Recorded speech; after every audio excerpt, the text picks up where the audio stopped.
Good day, everyone. Peter Dunn, Pete the Planner, the Pete the Planner show. Welcome. It's a big day. Why?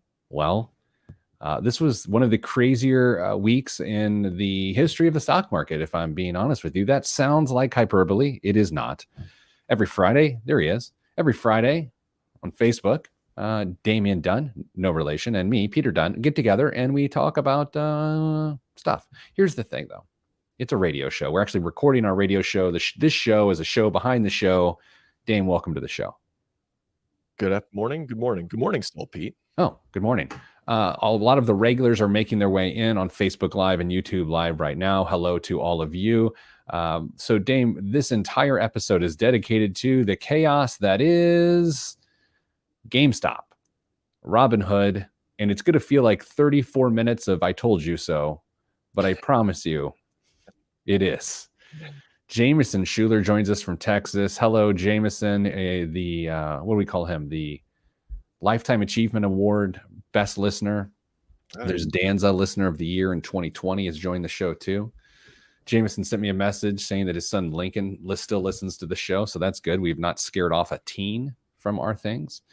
And of course, we'd like to thank Betty White, the Betty White, not the other Betty White, the Betty White, the younger Betty White, for her promotion of the show this week. We really appreciate it. Yeah. Dame, let's just start the show because I'm so excited. I just got to do this. You know what I mean? How many cups of coffee have you had since we talked this morning? I have. My wife, Mrs. Planner, as she's called in the biz, was. I was just in the room and she's like, "You are shot out of a cannon today." She was like, "You're at a 9. If we can make it to a 2, that'd be fantastic." Hello, Mike. Good to see you. All right, Grant. Hello to you. Dame, let's start the show in 3, 2, 1. This week on the Pete the Planner Show, we answer your money questions. Here is how the show works. Typically, you email us, askpete@petetheplanner.com. That's askpete@petetheplanner.com. And, we wax poetically about your question. Sometimes we answer it. Sometimes we just giggle.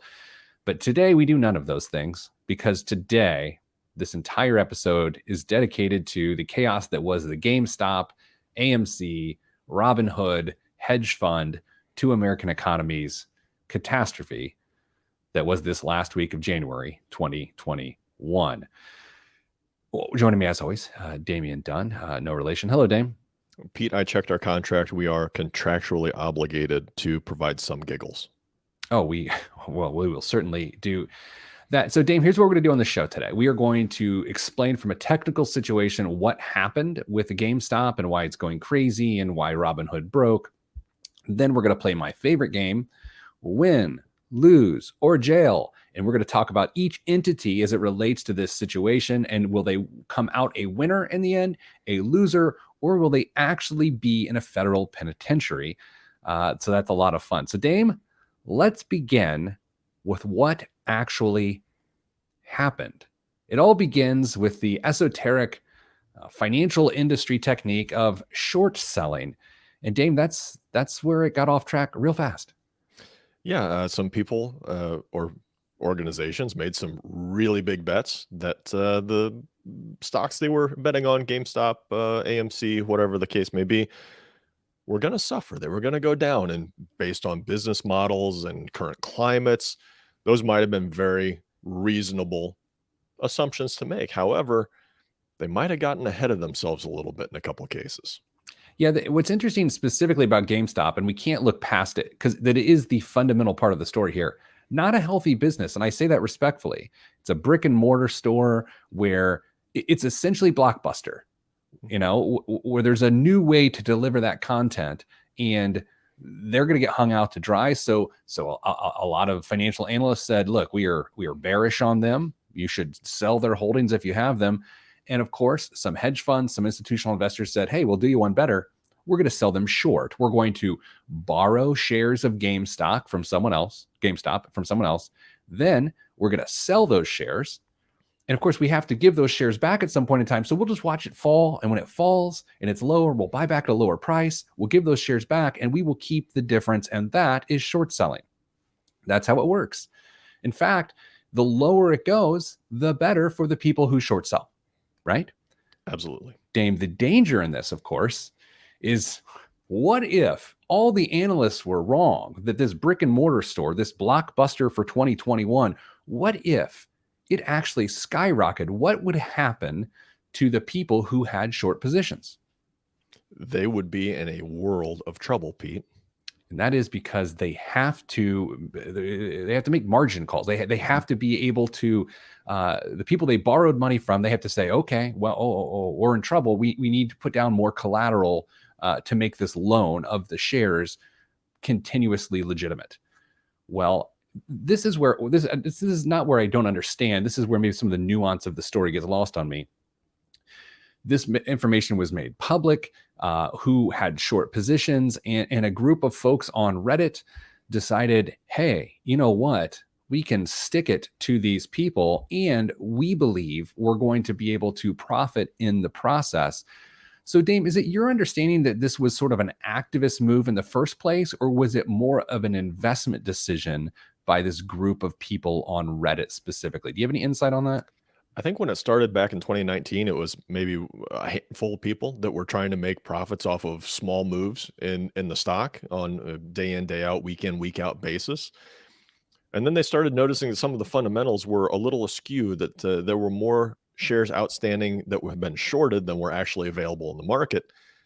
And they saw their opportunity and they took it. All the tools have been given to them, and they had a lot of money in, amongst millions of people that could potentially do this.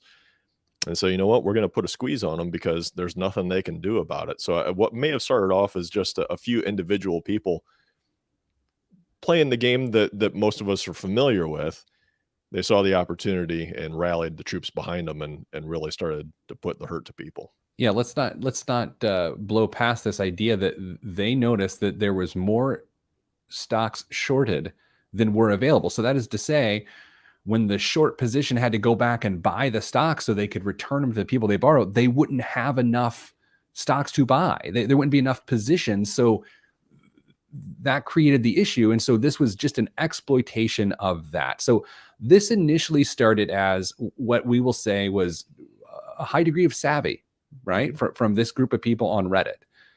Well, like everything else, it spun out of control when it became so popular that people weren't necessarily doing it at the beginning. They were just driving it up, and it became this sort of tulip mania thing. It became this stick it to hedge funds, this I don't know what I'm doing, but my uncle told me to do this thing.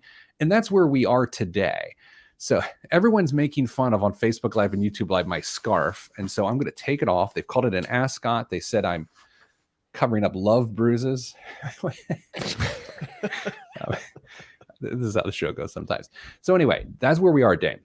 Enter Robinhood. No, not another man who would wear a scarf on a live stream, but the trading service that is trying to democratize trading for everyone.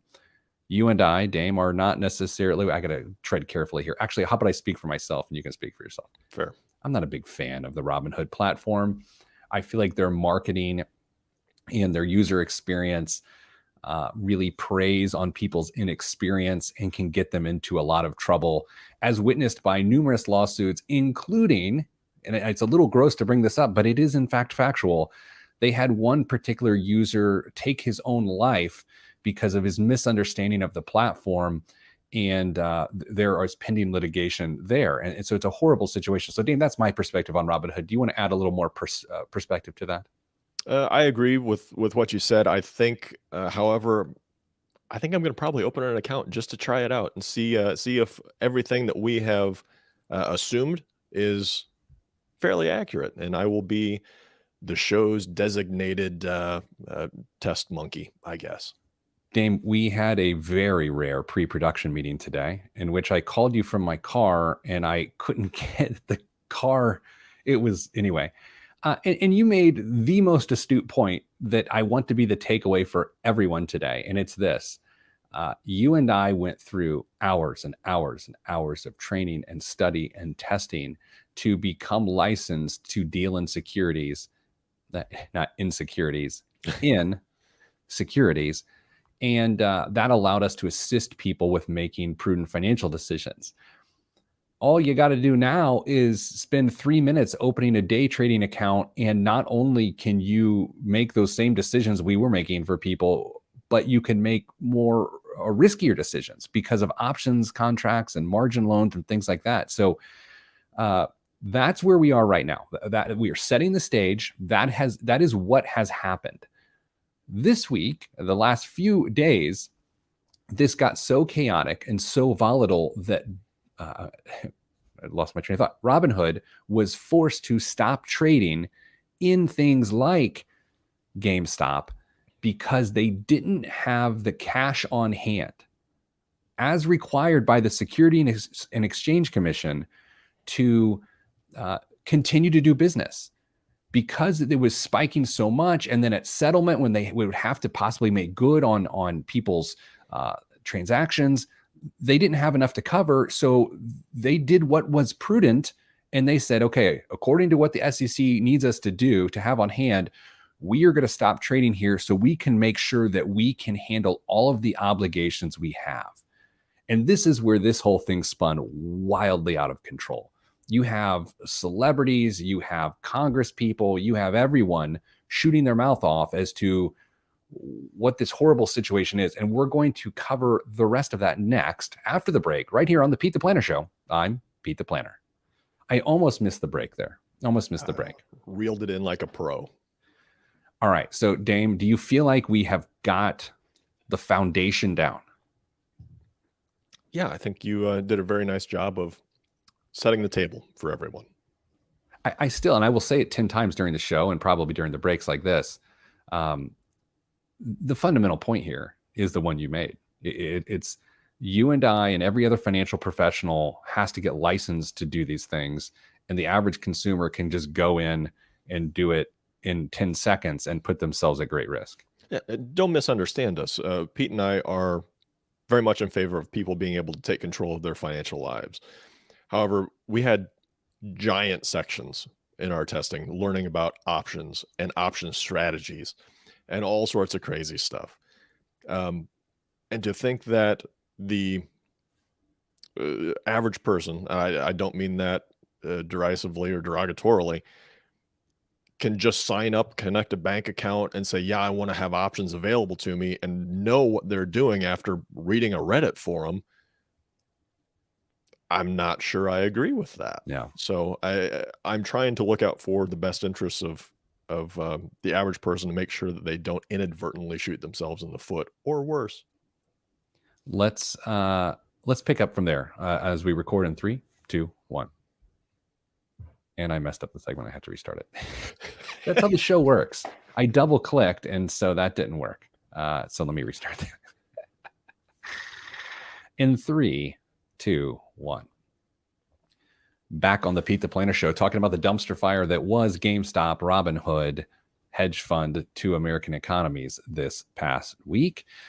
Dame, at the heart of this situation, you will find the fight between free markets and regulation.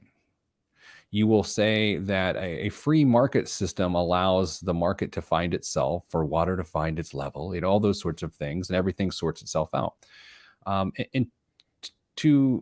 guess you and I can both sort of set our positions here. I'm a relatively free market person, but I do believe in the power and importance of regulation. So that is not to say I'm a wild free marketist. I am somewhere in the middle. Where do you find yourself? Probably somewhere in the middle, but closer to free market side of things. If I were to really think it through. Yeah. So what was really interesting about this, and I think it adds some nuance to this, is Elizabeth Warren came out this week and said the SEC has got to do its job. If it is going to be the police of this particular industry, it needs to make sure that these sorts of things don't happen. And while I don't necessarily disagree, the reason the Robinhood thing happened was because of the SEC.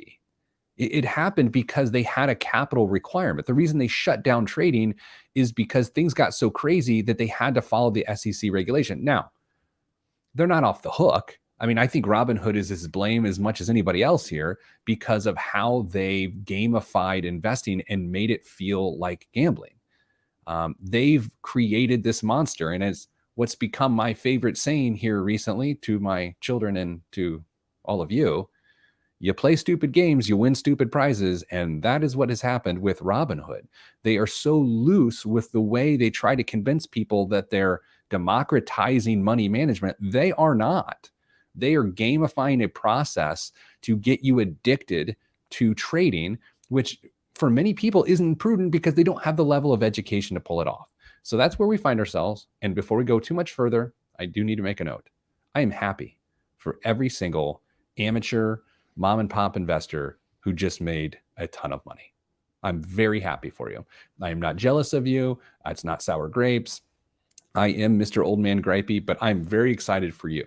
Here's what terrifies me. I think that ship has sailed, and it's all the people trying to jump aboard now that are going to get in big trouble, because if those people haven't taken their earnings, if they haven't taken their gains, man, it's going to be a long ride down, and they're not going to know when to get out.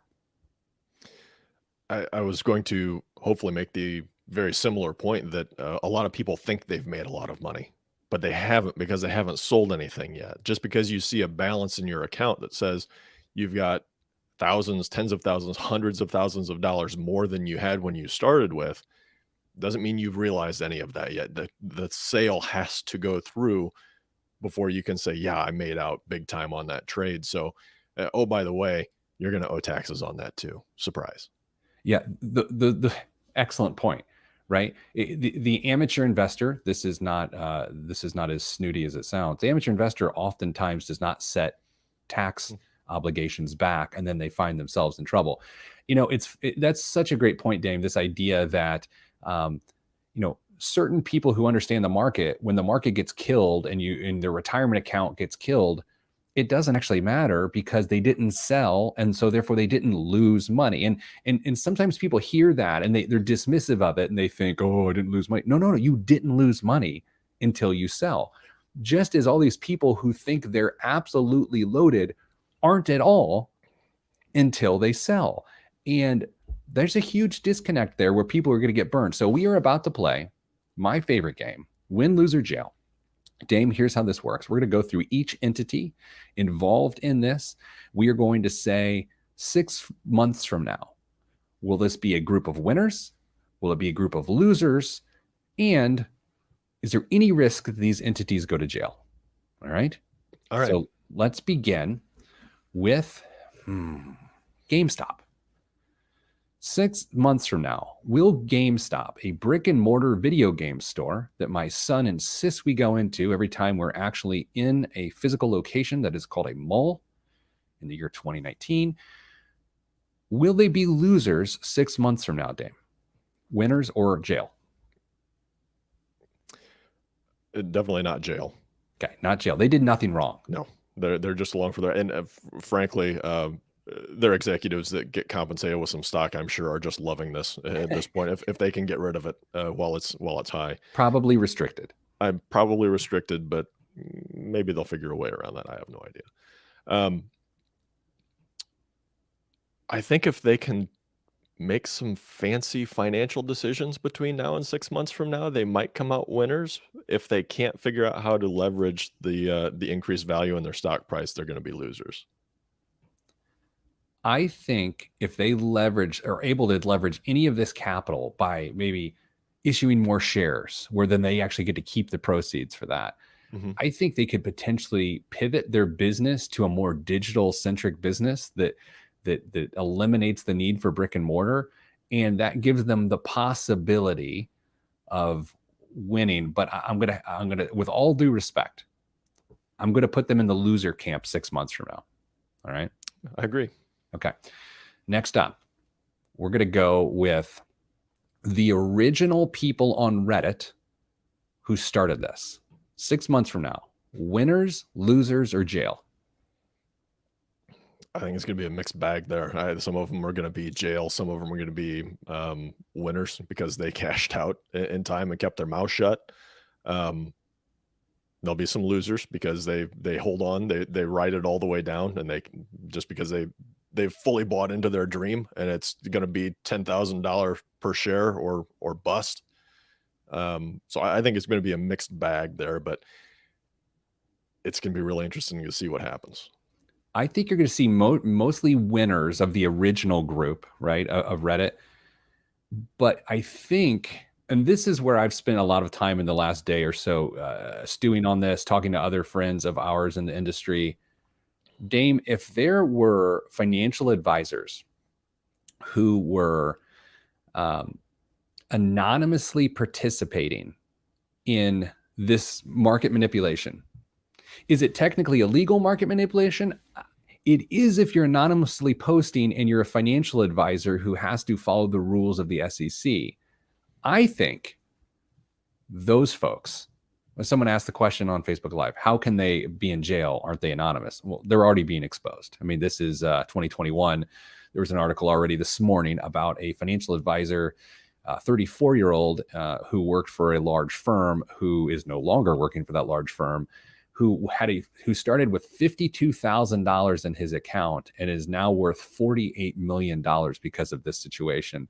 And it's because of his knowledge and insight of how these things work that he then created mania for people to join him. And he did something allegedly that we call front running. That's where you make a transaction with knowledge knowing. That's right. I went to college. That you can make the price increase of the security because you have some sort of insider knowledge. And in this case, it's a bit of a stretch, Dane. But what I'm saying is, if he's participating in this mob mentality and in stoking the fires of this mania, I think it could be argued that that is front running. I don't know. They're gonna have to prove that he did something to mislead people or provided bad information. I'm not sure. That's what I think this whole case is going to hinge on for the people that others think will need to go to jail. Is that what did they do that was illegal? And I'll love to see the case. I don't think any individual non-investment advisor did anything illegal. I just don't. But I do think you're going to see a lot of SEC violations for people in the industry. And that may not put them in jail necessarily. It could, but it will absolutely get them fined. Zonda asked on Facebook, is this like the Martha Stewart thing? No, not really, because Martha Stewart traded on inside information and she wasn't a registered investment advisor. So it's a different situation. Dame, coming up after the break, more win, lose, or jail. I'm Pete the Planner. Barely hit that break. Lori, good morning from Alaska. Well, hello, Alaska, Lori. Can we call her Alaska Lori? Is it really good morning when it's still dark? That's a good point. Yeah, Dame, the thing that drives me craziest about this is how people are both really angry at the SEC and because they're not preventing Robinhood from people are mad at the SEC because Robinhood is shutting down trading and they're upset the SEC isn't doing anything about that. But the reason Robinhood is shutting down trading is because of the SEC.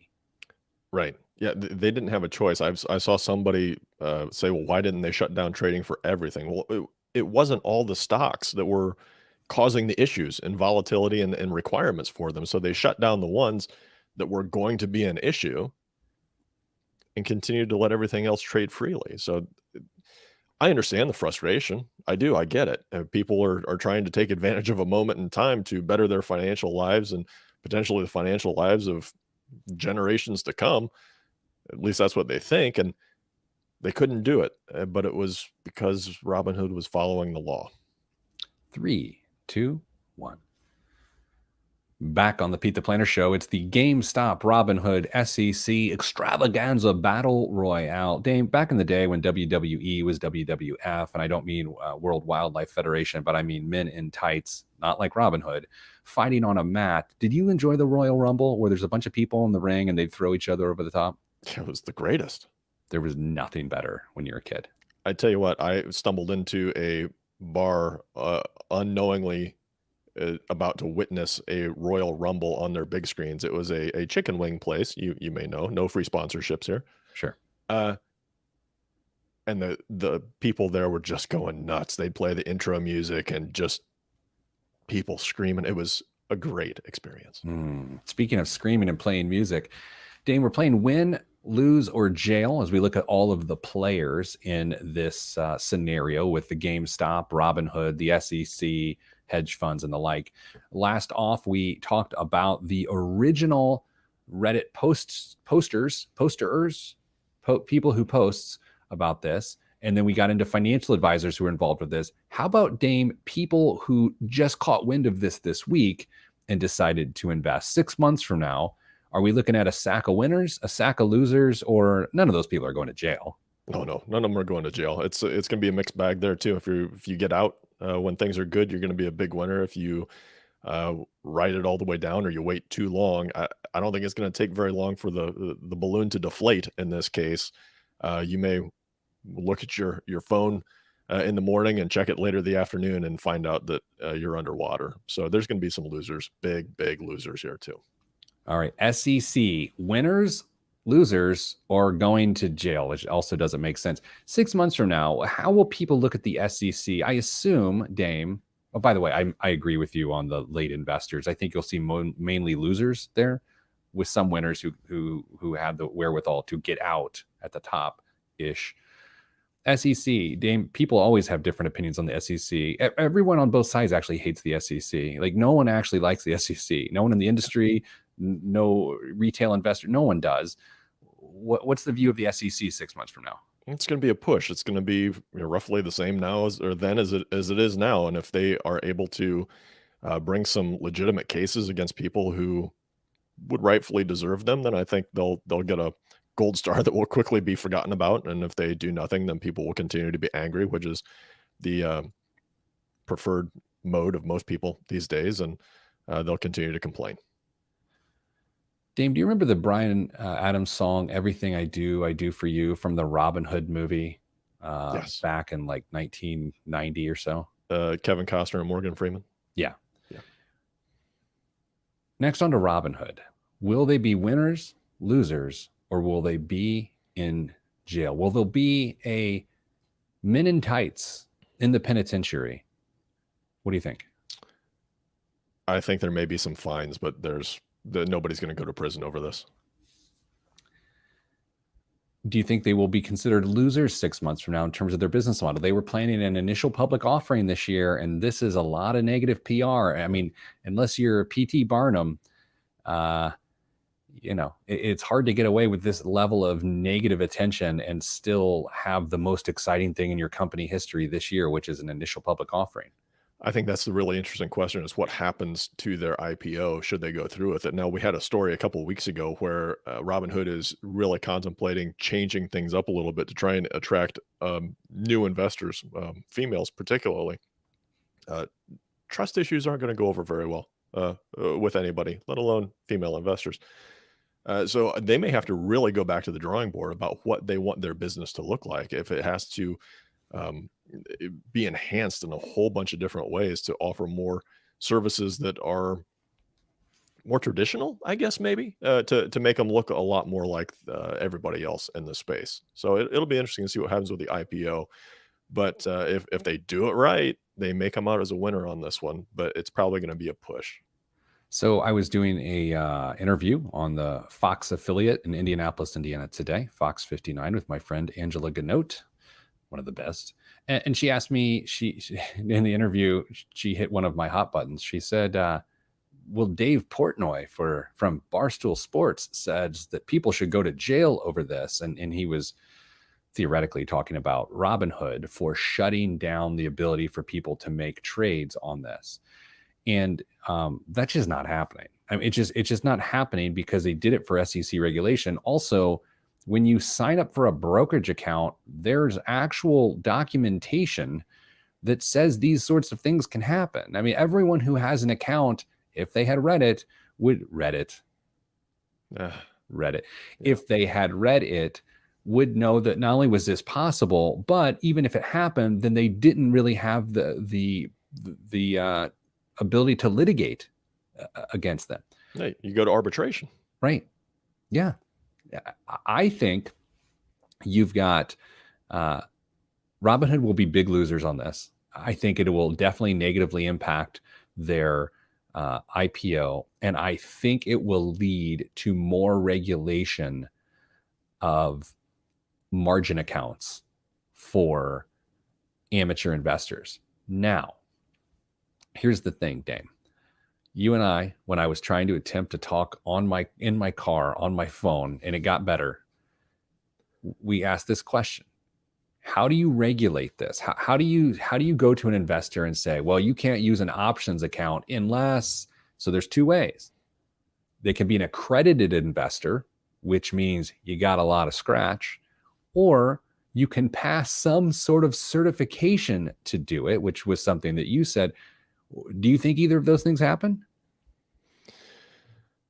I'd love to see them. Excuse me. I'd love to see them happen. Will they in a short period of time? 6 months? No, definitely not 6 months.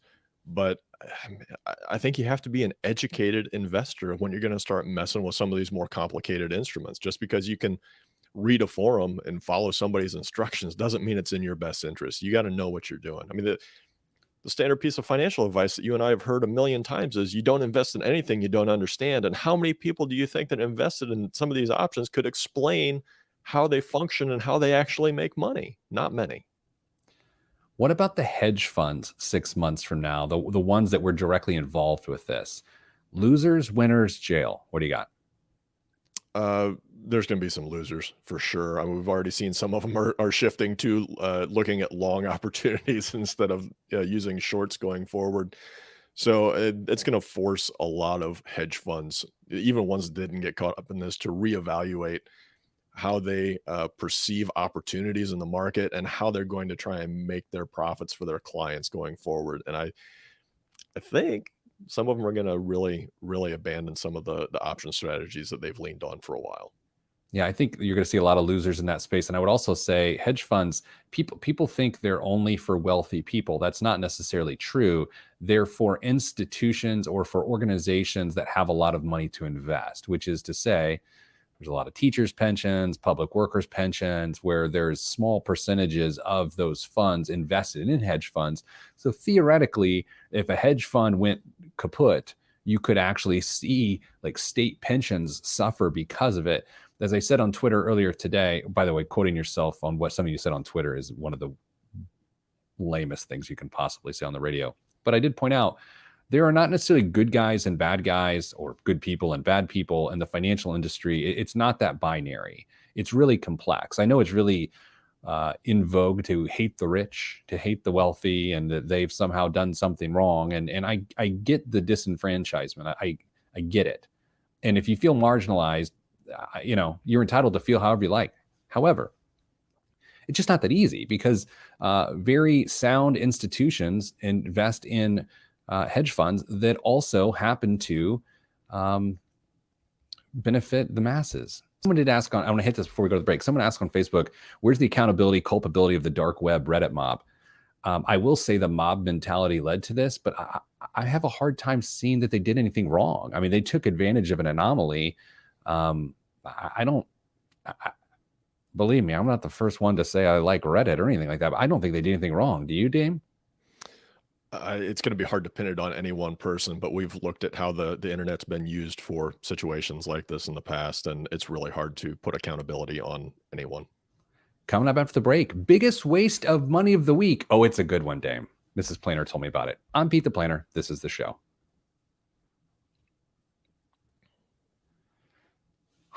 Did we hit all the parties, all the entities? Oh, Shanna just said on Facebook, and I wanted to say this on the show, and I might when we come back. This could happen again and again and again. Not necessarily. I thought that too, but I started looking into it.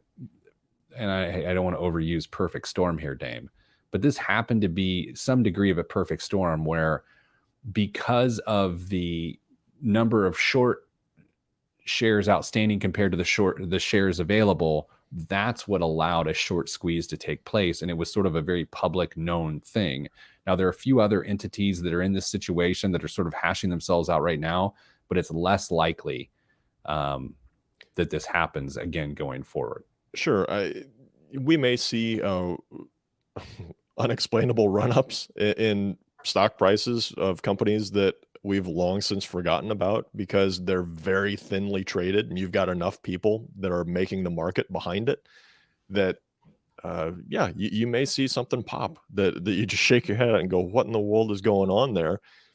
And there's only a handful of people that will make out in those cases. But in a situation like this, Pete, as you mentioned, this was a perfect storm where everything lined up, people noticed it, took advantage of it, and we're going to see where things fall out at this point. It's not over. Aaron may ask the most essential question here. Is there any functional difference between the Reddit mob and an investment club of 100,000 people? Well, functional difference. I mean, there's a practical difference, but there's really no functional difference, right?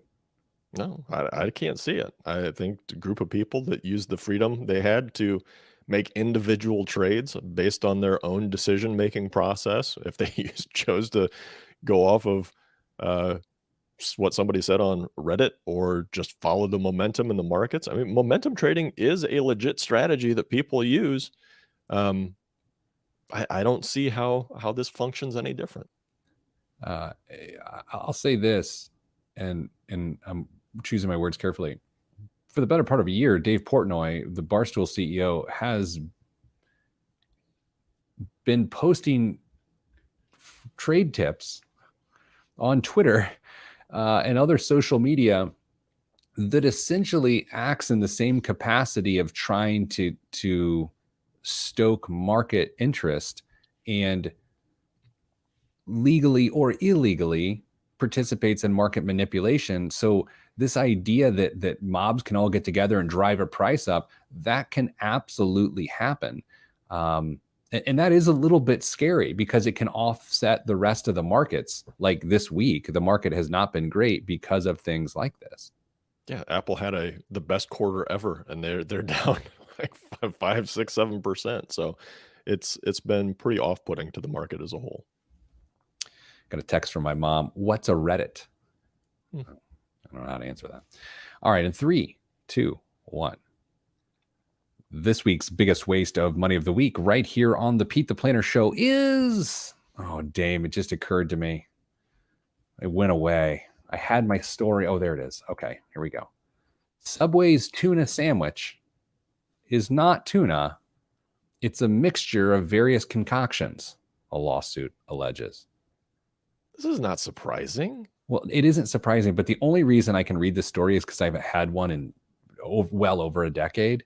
And so it doesn't make me feel gross.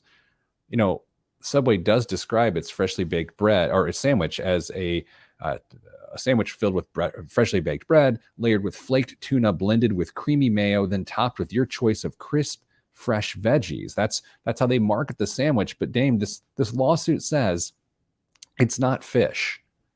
The tuna salad sandwich is not actually fish.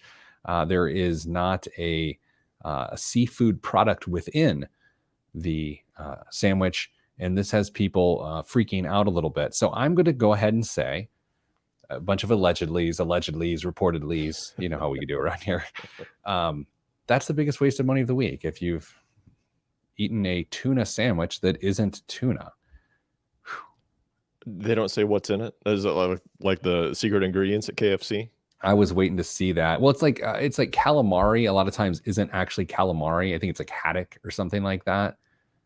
You better put your scarf back on if you're going to start talking like that. Fair. Dame, what's in the news this week other than GameStop and Reddit? Existing home sales for 2020 reached their highest level since 2006 as more Americans sought larger living spaces as they adopted work from home policies. We know this. However, existing home sales, which include transactions of single-family homes, townhomes, condos, co-ops, they increased 22.2% year over year, according to the National Association of Realtors. Home sales for December increased 0.7% from November to a seasonally adjusted annual rate of 6.76 million. Okay, get to the point, Damien. I can hear the wheels spinning in your head. The U.S. housing market has highlighted a growing disparity between upper and lower income Americans, exacerbated by COVID-19, as the owners of homes worth more than $100,000 welcomed a hot seller's market, while the owners of less expensive homes saw a decline in sales. The stark contrast between upper and lower income Americans strengthens the view that the U.S. will see a K-shaped recovery in its economy as it bounces back from COVID-19. So, Pete, percent change in sales from a year ago by price range. We'll play a quick little game here. Oh, I love games. All right. Okay. Houses valued between $0 and $100,000. Positive, negative. You want to put a percentage on it? Go ahead. Up 5%. Down 15.3. I am not good at this game. 100 to 250. Up 5%. Up 5.7%. Oh, see, I'm great at this game. We're going to count that as 1 for 1 or 1 for 2 right there. 250 to $500,000. 13% up. 36. Ooh. 500 to 750. 22%. 64.6. Whoa. 750 to $1 million. Oh, this is getting out. Now I'm getting nervous. 35%. 76.3%. What? Yes, and over $1 million, Pete. 200%. 93.6. That's crazy, man. Yeah, totally crazy. So Mrs. Planner and I, every year when we have our annual financial meeting, I'm a lot of fun to be married to, ladies. We'll pull the valuation of our home off of Zillow, knowing that it's not necessarily accurate. No offense, Zillow, but we'll just do it because at least it's consistent, right? It's the same source. Let me just say, Dame, the Zillow was friendly to the valuation of our home this year. Well, congratulations to your paper gain. Yeah. A touche. What else is in the news? The world's first exchange-traded fund for psychedelic drug companies will debut this week in Toronto, Canada. Of course. The Horizon Psychedelic Stock ETF, listed as PSYK Psych, is expected to start trading Wednesday on the NEO exchange, and it'll track the North American Psychedelics Index. Companies that work with drugs containing compounds such as psilocybin. That word was way harder to pronounce. I practice that a lot. The substance and magic mushrooms that produces psychedelic effects are multiplying, and some early stage investors are betting that drugs could disrupt the $70 billion market for mental health treatment. You know, I got to say, this isn't a gateway drug conversation, but I do feel like once you start to decriminalize certain drugs, like marijuana has been, it does make you ask the question, why not other types of things, right? I mean, that you would think that is a emerging market, so to speak, if you believe in decriminalization. We'll see how things go. I think Oregon potentially, if I remember right, may have just legalized all sorts of stuff in this last election. So it'll be fun to watch and see what happens there. Dame, I did want to mention, because I forgot, I know I didn't want to talk anymore about GameStop and Reddit, but I did see probably the most objectionable comment ever from a legendary investment investor. I think it was like Leon Cooperman or something like that. Maybe I should look it up, because I'm about to say a horrible comment and I've just associated with his name. Dame, why don't you give me one more story so I can verify this, because I'm not looking to have any litigation this week. General Motors pledged Thursday to eliminate tailpipe emissions from new light-duty vehicles by 2035 and to make its global products and operations carbon neutral by 2040. Where it's not possible to remove emissions in its products and operations in the next 20 years, the automaker said it will compensate by using carbon credits. GM plans to introduce 30 new electric vehicles by 2025 and will spend $27 billion American dollars on electric and autonomous technologies to get there. GM also said they would use 100% renewable energy to power U.S. facilities by 2030 and for global facilities by 2035, 5 years ahead of its previous goal. I think that's great news. I found it unexpected. I don't know. It felt unexpected with all the regulatory rollbacks under the Trump administration that were really meant to take those companies off the hook. For them to voluntarily go the other direction is just a bit surprising to me, frankly. Yeah, I think they're seeing the writing on the wall for internal combustion engines at this point and saying, you know what, we're going, because it seems like the last 6 months, car manufacturers have really jumped into this head first. Do you feel weird at all saying that with all the vintage car posters behind you in your studio? No, it's just progress. I mean, some of these cars behind me were revolutionary when they came out, and this is just the next step. I was revolutionary when I came out. Boy, that didn't come out right. I'm going to just keep going.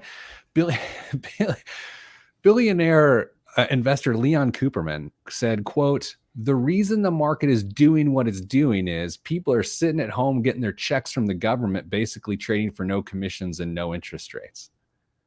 Boy, I don't like to call people names. I don't, but that's terrible, Dame. That's a real bad hot take. Yeah, that might have been a little out of touch. I'm concerned about the financial stability of people trading right now, but I'm not. Here's the difference. I'm not making them the villain. This isn't their fault. They're doing nothing wrong ethically. I think they're on the verge of making giant financial mistakes, but they're not doing anything wrong to Leon Cooperman. Like, that doesn't even make sense to me.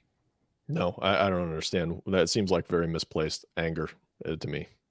And maybe we'll end with this week. We got a minute left. Dame, still a lot of anger out there. I don't know if you knew this. Really? Yeah, pain is not at a premium these days.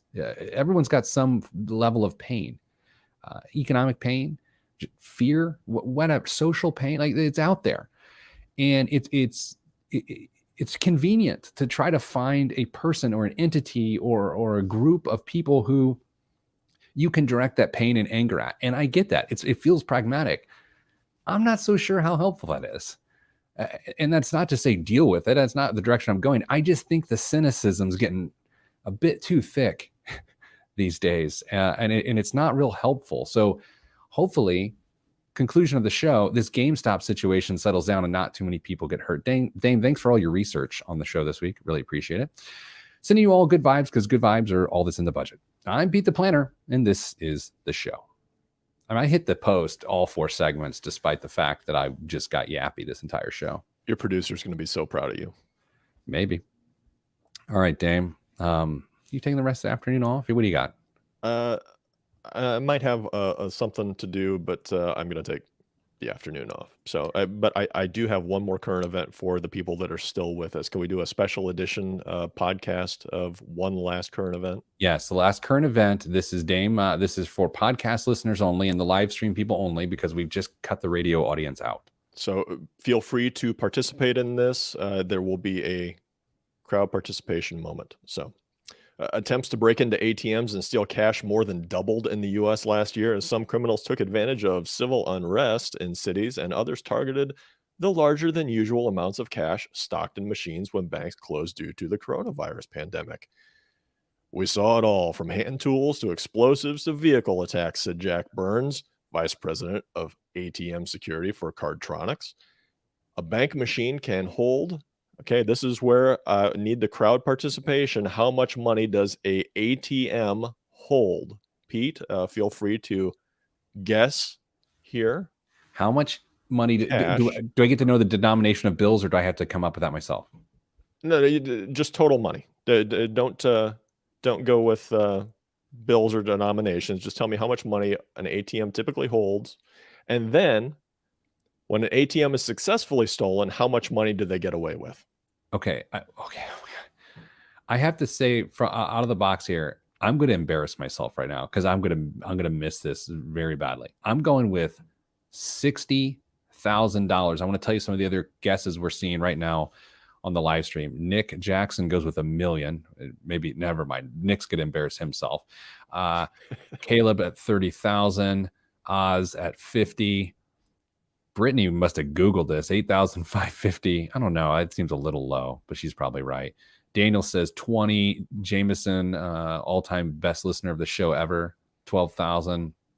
ATM can hold 10,000, according to man. Some of y'all have Googled this. What do you think, Dame? All right, here we go. A bank machine can hold up to a couple $100,000. Smaller ones at convenience stores can have up to $20,000. And during last spring's pandemic lockdown, ATMs that normally held 50 grand might have contained 100, because banks and credit unions urged customers to use machines instead of going into the branches. Now, many attempts to steal these things fail. Okay. But if they are successful, the average take is $83,000. All right. So, Dame, I don't want you to read too much into this question, and I want you just to answer it as honestly as you could. If you were to steal $83,000 from an ATM this weekend, what would you do with that $83,000?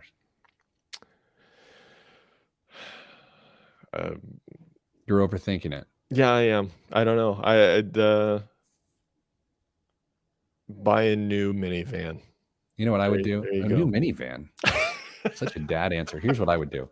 I'd go to another ATM and deposit it into my account, because no bank is going to look at an $83,000 cash deposit on the news of another ATM getting ripped off for the exact same amount of money. They will not look at that with any degree of scrutiny. Nor will they have any requirements to report such a large deposit over 8 times the amount that they would have to $9,000. report. Yeah. Good call, Pete. Jameson, this is why he's the listener of all time. Open a Robinhood account. And there we go. We have to end the show on that. Dame, I love your brother, even though you're not my brother, but I just, it's like a, hey, bro. Oh, not related. Stand up so the people can see that. Well, let me go in on you only here. Solo layout. Not related. Damien and I, not related. He got so sick of when we'd be in meetings, business meetings, we'd go around and introduce our executive team if we're having like a big meeting. And I said, I'm Peter. Now this is Damien Dunn. And then I would always just way too quick. No relation. And so Dame got a shirt that says no relation. Okay. That's all I got. Dame, have a good week. Everybody, thanks for taking time with us. Damien and I really appreciate your friendship and the community that you all have created. So have a great weekend. We'll see you next week.